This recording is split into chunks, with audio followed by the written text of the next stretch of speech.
देखिए ये question number है आपके पास 25 जो क्वेश्चन है वो रिलेटेड है कोऑर्डिनेट ज्योमेट्री से। किस रिलेटेड है? कोऑर्डिनेट ज्योमेट्री से।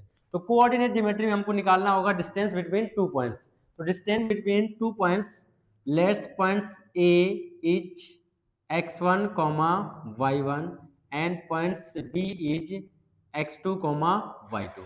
तो इसके बीच की डिस्टेंस d निकालने का फार्मूला होता है d equal to under root x1 minus x2 का whole square plus y1 minus y2 का होल हाफ स्क्वायर। अब देखिए क्वेश्चन में कह रहा है so the points a b and c are the vertex of an isosceles triangle. अब देखिए आपको मालूम चाहिए ट्रायंगल कितने टाइप्स के होते हैं। क्या मालूम होना चाहिए?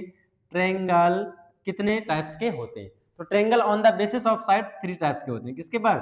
साइड के बेसिस पर थ्री टाइप्स के। कौन कौन सा? एक होता है आपके पास इक्विलैटरल ट्रायंगल, सेकंड होता है आइसोसेलस ट्रायंगल, एक होता है आपके पास थ्री स्केलिन। क्या होता है? स्केलिन। इक्विलैटरल क्या होता है? जिसकी थ्री साइड्स कैसी होती हैं? इक्वल होती हैं। आइसोसेलस कौन सा होता है? जिसकी टू साइड्स इक्वल होती हैं। और जिसकी एक भी साइड इक्वल ना हो उसे हम लोग बोलते हैं स्केलिन ट्रायंगल। ठीक है। अच्छा कैसे बता पाएंगे हम लोग ये आइसोसेलस ट्रायंगल है? किसी तरीके से हम लोग, अच्छा पहले तो आप लोग ड्रा कर लीजिए इसके तीनों पॉइंट्स इधर बता दीजिए।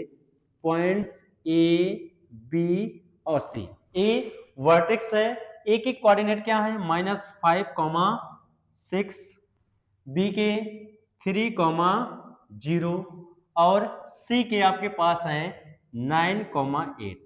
किसी तरीके से इस ट्रायंगल के टू साइड्स इक्वल हो जाएं तो हम लोग कह सकते हैं ये कैसा ट्रायंगल है? आइसोसेलस। कैसे निकालेंगे? अच्छा निकाल लीजिए। ए बी के बीच हमने कर ली डिस्टेंस d1, ये डिस्टेंस d2 और ये डिस्टेंस है आपके पास d3। ठीक है। अच्छा फाइंड आउट करते हैं क्या? d1 फार्मूला आपको मालूम है, बार बार फार्मूला नहीं लिखेंगे। Under root x1 minus x2 का whole square plus y1 minus y2 का होल स्क्वायर। ठीक। अच्छा तो आप कहेंगे x1 सर किसे लें?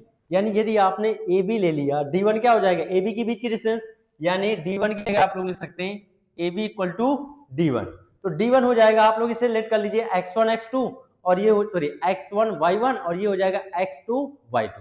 तो आपके पास आ जाएगा x1 की जगह आप लोग रखेंगे कितना?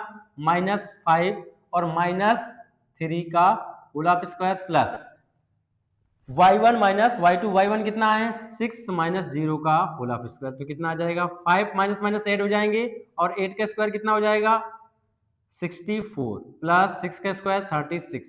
अंडर रूट के अंदर कितना आ जाएगा? 100, यानी बाहर आ जाएगा कितना? 10।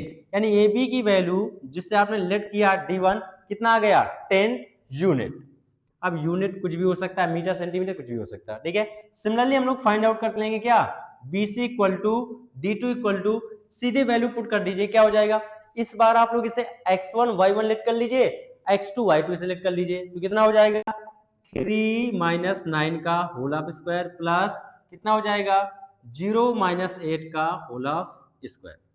तो 3 माइनस 9 कितना हो जाएगा? -6 का होल स्क्वायर प्लस -8 का होल स्क्वायर अंडर रूट के अंदर। तो कितना आ जाएगा?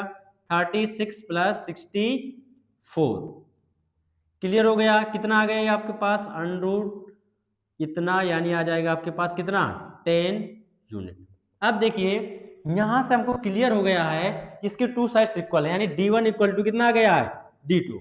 लेकिन हम लोग d3 भी फाइंड आउट करेंगे। क्यों? क्योंकि हो सकता है d3 की वैल्यू भी सेम आ जाए। तब हम लोग कह सकते हैं कि ये इक्विलैटरल, सॉरी कैसा? आइसोसेलेस ट्रायंगल नहीं। तो फाइंड आउट कर लीजिए d3। तो d3 इक्वल टू हो जाएगा CA इक्वल टू, फिर से फार्मूला इसे हम लोग लिख कर लेंगे x1 y1 और ये हो जाएगा x1 y1 x2 y2। तो हो जाएगा आपके पास 9 माइनस माइनस प्लस 5 का whole of square plus 8 minus 6 का होल ऑफ स्क्वायर। तो 9 5 कितना होता है? 14 का स्क्वायर प्लस कितना हो जाएगा? 2 का स्क्वायर। ये वैल्यू कितनी आ जाएगी? 196 प्लस 2 का स्क्वायर 4 और ये आ जाएगा अंडर रूट कितना? 200 और 200 की वैल्यू निकालेंगे तो आ जाएगा 10√2 यूनिट।